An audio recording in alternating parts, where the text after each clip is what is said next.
Bonjour et bienvenue sur la chaîne Vaincre la frustration du célibat.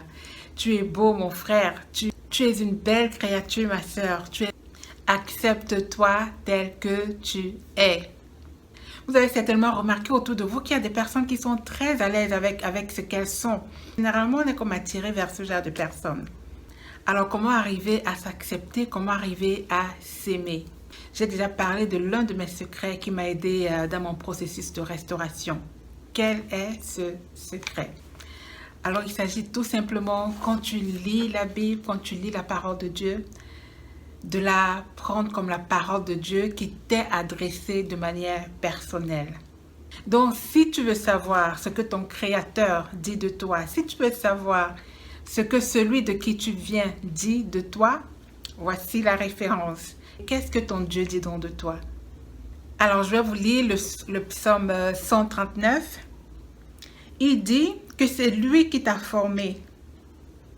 C'est lui qui t'a tissé dans le sein de ta mère. Et plus loin, je te loue de ce que je suis une créature si merveilleuse. Tes œuvres sont admirables et mon âme le reconnaît bien. Tu dois t'accepter.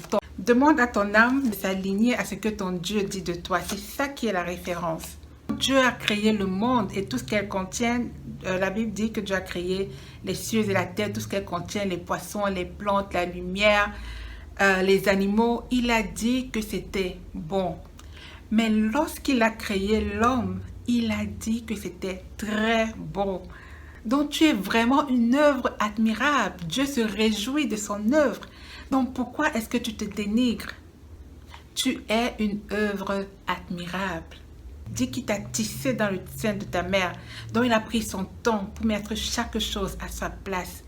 Donc arrête de dire que telle partie est trop grosse, telle partie est trop petite. Tu es parfaite à ses yeux. Donc vois-toi avec les yeux de Dieu. Vois-toi comme Dieu te voit.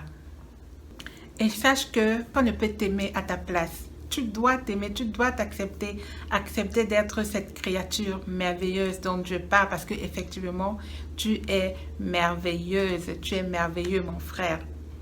Alors en deuxième lieu, sache que Dieu t'a tellement aimé qu'il a donné son Fils unique pour toi. On ne meurt pas pour des personnes qui n'ont pas de valeur. On ne meurt pas pour des personnes qui ne comptent pas. Il t'aime parce qu'il sait ce qu'il a mis en toi. Il sait ce qu'il a mis en cette œuvre admirable qu'il a faite. Qu'il a créée à son image. Vous savez, le monde a besoin de personnes qui ont confiance en elles. Des personnes qui s'acceptent telles qu'elles sont. Les personnes qui s'assument. Et le fait de t'accepter, c'est également l'expression de la liberté. Tu vois? Parce que effectivement, c'est pour la liberté que Christ nous a affranchis. Donc ne sois pas complexé. Sois libre. Libre du regard des autres. Sois libre de ce que les personnes peuvent penser de toi. Le plus important, c'est comment toi tu te vois. Qu'est-ce que tu dis de toi? Moi, quand je me regarde, je dis waouh, je suis vraiment une créature merveilleuse. Et vous savez, le fait de le proclamer, ça te libère également. Et tu te vois et tu commences vraiment à avoir une autre image de toi. Tu commences à voir la vie autrement. Donc, à partir d'aujourd'hui, tu dois changer ton langage. Et quand tu vas te mirer la prochaine fois, exclame-toi et dis « Waouh, je suis vraiment une créature merveilleuse ». Enfin, sache que le mariage n'est pas une cure pour ton mal-être. Ton mari, ta femme voudra avoir en face de lui, en face d'elle, quelqu'un qui est sûr de lui-même. Personne n'aimerait être avec quelqu'un qui n'a pas confiance en lui.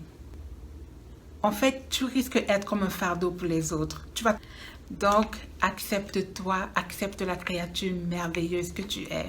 Lorsque tu sortiras demain, marche la tête haute en sachant que tu es une créature merveilleuse. Que Dieu te bénisse et à très bientôt.